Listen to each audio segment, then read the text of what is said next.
kennaa caalu atinaaf adda qooda daangaan qabne ana biraa qabda badhaasa rabbiiti jaalalli kee adda gammachuun koo keeti gaddi koosiif gadda gaafa tasa dhuftee rakkoon na mudatu of maddi ilaallaan ati kan mul'attu ana dursiteeti rakkoo kan qooddattu gaafa na dubbisu haalli gaariin dhufe gammachuu koos arguuf ati tunaaf dhufe ana jalan fiigduu bu'aaf na jaallattee na darbiteen beektu rakkoof na jibbitee dursitee hubattaa waan hin barbaadu gaafan dubbii dhiisee keessa koottaadu fuula koo dubbiftee waa irraa hubattaa rakkoon rakkadhuuf dursitee rakkattaa aarsaadhaas kaffalteet naaf taata furmaata adda nu fageessus dhufee dubbiin baraa yoomuu hin fagaattu qalbiin tee na biraa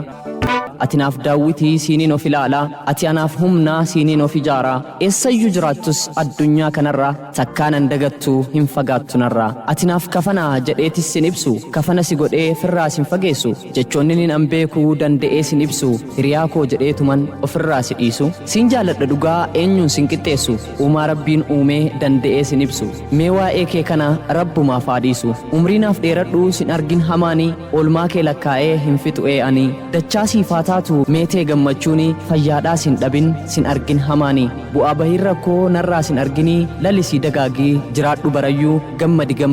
gammadi hoggayyuu barreessaan gurraacha